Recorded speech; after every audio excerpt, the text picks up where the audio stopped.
दोनों सहेलियों ने स्कूल से कॉलेज के दिनों की मस्ती याद करते हुए अनेक किस्से दोहराए।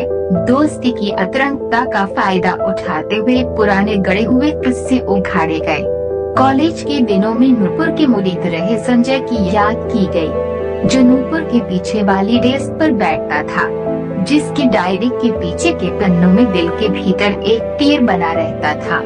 उस तीर की सीध में बड़े ही आर्टिस्टिक अंग्रेजी कैलीग्राफी में लिखा होता था यू अमीशा अमीशा उठ जा, अब कितना सोएगी, घड़ी देख जरा 9 बज रहे हैं। नूपुर ने निश्चिंत सोती अपनी प्रिय सखी की चादर बेदर्दी से खींची तो वह झुंझला कर उनके सुर में बोली, सोने दे यार, 9 ही तो बजे हैं। सुबह के 9 बजे का मतलब पता है? 1/4 दिन निकल गया है। क्या बात है, आज मैंने छुट्टी का 1/4 दिन वसूल लिया, थोड़ा और वसूलूंगी। अमीशा नींद में कुछ मुस्कुराते हुए वो बुदाई तो नूपुर ने प्यार से उसके सिर को सहलाते कहा, तेरी नींद छुड़ाने के लिए क्या करूं? कुछ नहीं कर, बस ऐसे ही पड़े पड़े सोने दे। ये नींद बड़ी प्यारी है मुझे, इसी को तो तरसती हूँ। नूपुर की ओर से कोई प्रतिक्रिया न होते देख वे नींदी अध खुली मिचमिचाती आँखों से उसे देखती हुई फिर बोली, परसों से ट्रेनिंग सेशन और सेमिनार शुरू हो जाएगा, फिर वापस वही बैंक, काम और भागम भाग। अभी छुट्टी पर हूँ तो सोने देना, यहाँ क्या सोने आई है, उठ जा अब। नूपुर ने चपरन चादर खींचकर कुर्सी पर डाल दी तो अमीशा झंझलाकर बोल पड़ी, तंग मत कर यार, तू तंग कर रही है मुझे, अब सोने नहीं दूंगी। नूपुर बरजोरी पर उतर आई। अपनी मम्मी और अमीशा मौसी की अजीबोगरीब बात सुलभ खींचातानी और सवाल जवाब से हैरान नन्हा अर्णव मुँह पर हाथ धरे खी कर हंस दिया। कमर पर दुपट्टा खोल से नूपुर ने झटके से पर्दे खींचे। खिड़की को बेधती धूप की चौड़ी पट्टी अमीशा के मुँह पर सीधी आ पड़ी। वो कसमसाकर अपने तकिए को सुरक्षित स्थान पर अंदाजे से रखती हुई अपने लेटने की दिशा मुद्रा बदलने लगी। इस बीच भी उसकी आंखें बंद रही। ये देख नूपुर मुस्कुराए बिना नहीं रह पाई। क्षण भर उसे देखने के बाद वो उसके कंधे झिझोड़ते हुए फिर बोली, ओ मैडम, ऐसे ही सोती रही तो मिल चुकी 11 बजे वाली बस ये सूचना त्वरित काम कर गई। आंखें नीचे जबरन पड़ी। अमीशा की सारी नींद गायब देख नूपुर की हंसी निकल गई। तिरछी नजर से वह अमीशा को देख रही थी, जो हैरानी से कह रही थी, हैं, बस हम बस से जा रहे हैं, पर क्यों? आश्चर्य से भरी अमीशा इस प्रश्न के साथ लगभग उठकर बैठ गई। विस्मय से परिपूर्ण नजरें नूपुर पर टिकाते हुए बोली, तेरी गाड़ी ठीक नहीं है क्या? बिल्कुल ठीक है मेरी गाड़ी, पर स्कूटर में 4 लोग कैसे आएंगे? अमीशा डियर, इत्मीनान से चादर की तह लगाती नूपुर बोली तो अमीशा घूरती हुई खींचे स्वर में बड़बड़ाई, अब तो फालतू के जोक मारना बंद कर, मैं स्कूटर की नहीं तुम्हारी कार की बात कर रही हूँ। कार नाटकीयता के साथ हैरत दिखाती आंखें बड़ी बड़ी करते हुए नूपुर बोली, मैडम, पहले घर तो बन जाए फिर कार भी आ जाएगी।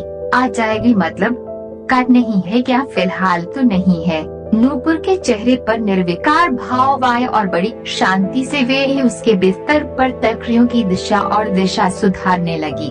अमीशा कार न होने को लेकर विस्मयकारक भाव लिए कुछ यूं छटपटाई मानो उसने चेरा पूंजी में सूखे की खबर सुन ली हो या सोने के दामों में अचानक भारी गिरावट आ गई हो। अपने माथे पर हाथ रखते हुए वह अपनी हत बुद्धि सहेली के सीमित ज्ञान पर तरस खाते हुए बोली, हे भगवान, आजकल तो कार कंपनियों ने हर अरेगरे को बजट कार दिलवाने की कसम खाई है। सेकंड हैंड कार में तो स्कूटर के दामों पर बाजार में अटी पड़ती है। कार के लिए लोन देने वाले हाथों में लोन ही कतारों में खड़े हैं। आज के समय में कार खरीदना कितना आसान है, फिर भी तुम्हारे पास कार नहीं है, क्या करूं? अब पैसे नहीं है इतने, ये भी पढ़ें, हैप्पी मैरिड लाइफ के लिए इन गलतियों से बचे, dance for happy married life करे, फिर वही बात। यहाँ तेरी अच्छी खासी तनख्वाह है, जयंत जीजू भी बढ़िया कमा रहे हैं, बावजूद इसके तुम लोगों के पास कार खरीदने तक के पैसे नहीं हैं। ये बात मुझे हजम नहीं हो रही है। अरे बड़ी, नहीं तो छोटी कार ही ले लेती, ऊंचे सुर में बोलती अमीषा को नूपुर ने हाथ के इशारे से पहले तो चुप कराने की कोशिश की, फिर भी वो नहीं मानी तो नूपुर उसके मुंह पर हथेली रखकर बाकायदा चुप कराते हुए बोली, अरे धीरे बोल, मेरा बजट क्यों बिगाड़ने पर तुली है। जयंत ने सुन लिया तो फिर पीछे पड़ जाएगा। कितनी मुश्किल से तो उसे रोक रखा है। उसका बस चलता तो 3 साल पहले ही कार ले लेता। वो तो मैं हूँ जो जिद पर अड़ी हूँ कि पहले घर फिर कार, पर घर तो है तुम लोगों के पास। हाँ है, पर किराए का। हाँ किराए का है तो क्या घर नहीं कहलाएगा। जयंत जीजू सही तो बोल रहे हैं, कार की तो जरूरत अभी है। तुम 3 लोग स्कूटर में फिर कैसे आते हो। दिल्ली में स्कूटर चलाना रिस्की भी तो कितना है। अच्छे खासे घर में रहने के बावजूद तुम बिखरों जैसा अफसोस जता रही हो। हद है। अमीषा की नाराजगी पर नूपुर कुछ पल के मौन के बाद बोली, अमीषा, ये किराए का घर अपना नहीं लगता है। बड़ा नहीं तो छोटा ही सही, पर घर तो अपना चाहिए। एक बार घर हो जाए तो बाकी चीजें भी धीरे धीरे जुट ही जाएंगी। कारवार सब शो ऑफ है। मैं दिखावे में विश्वास